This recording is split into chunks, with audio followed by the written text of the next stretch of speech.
Isang mapagpalang araw po sa ating lahat. Ako si Godfrey Quizon and this is my devotion for today, May 27. And ang topic po natin for today is paano mas makilala ang Diyos.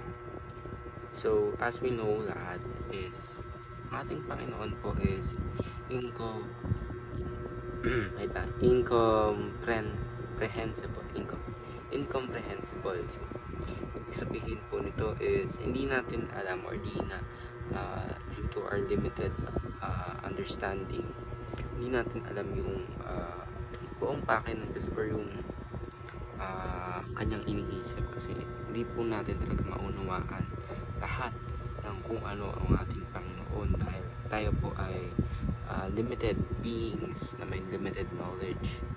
Ibig sabihin hindi natin ma-fathom yung ating Panginoon kasi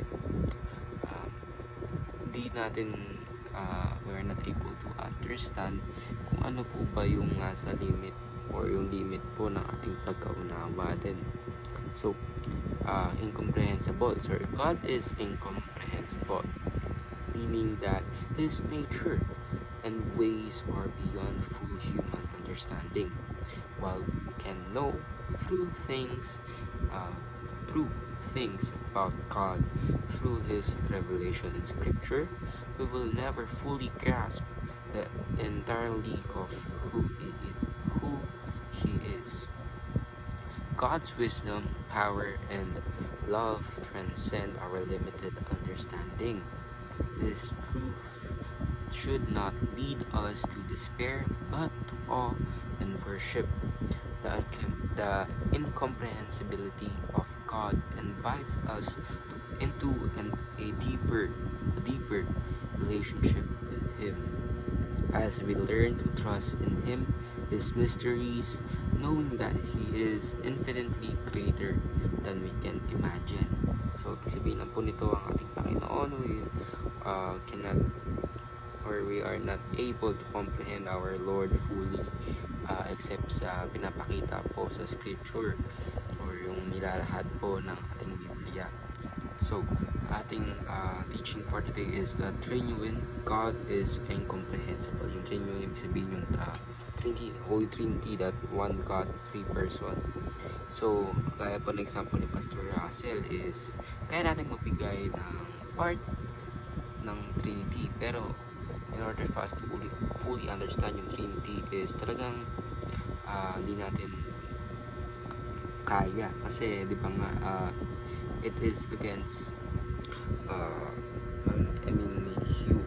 the law of kung ano mang branch na science ating field, kasi one God, three person, medyo nakakalito po talaga siya na intindihin. Pero kung babatay po tayo sa Biblia, we are able to describe some parts of the Trinity, pero of course yung to fully comprehend is another topic yun. So ayun is very hindi natin talaga siya comprehend kasi of course ang ating Panginoon ay na transcendent being. Ibig sabihin nagka-transcend po siya sa ating pagkaunawa. Next naman po ang teaching is the Father reveals Himself through Christ. So pa pala tayo, scripture po pala muna. So ang ating scripture for the day is Romans chapter 11 verse 33 to 36. Ang basahin ko po. On the depth of the riches of the wisdom and knowledge of God, how unsearchable His judgment and His path beyond tracing out. Who has known the mind of the Lord, or who has been His counselor? Who has ever given to God that God should repay them? For Him and through Him and for Him are all things. To Him be the glory forever. Amen and Amen. So, lahat talaga is hindi talaga natin kayang i-comprehend ang ating Panginoong Kristo dahil nga po yung ating Panginoon kasi siya po ay nag-transcend sa ating understanding talaga. Kaya nga po pinadala ng ating Panginoon ang ating Panginoon Jesucristo. Second teaching is the Father reveals Himself through Christ, kasi ang ating Panginoon, sino pa ba yung pinakamalapit sa ating Panginoon kundi ang ating Panginoon Jesucristo na nagkatawang tao, na He chose to be or to transcend into heaven, or ano po ba yung bumaba? Sorry po sa vocabulary. Na ang ating Panginoon, pinili niya po na magpakbapa, humble Himself, and to face the sin of the world, na isakripisyo ang kanyang buhay para sa ating salvation. So, third teaching natin is the Spirit communicates Christ to us. Ibig sabihin yung Holy Spirit.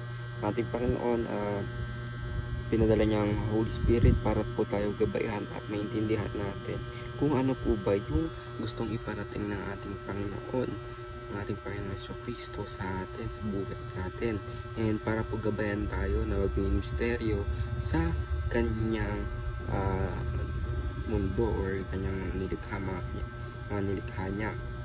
Ibig sabihin, para mas makilala po natin ang ating Panginoon at malaman natin kung ano ba talaga yung ating purpose sa buhay.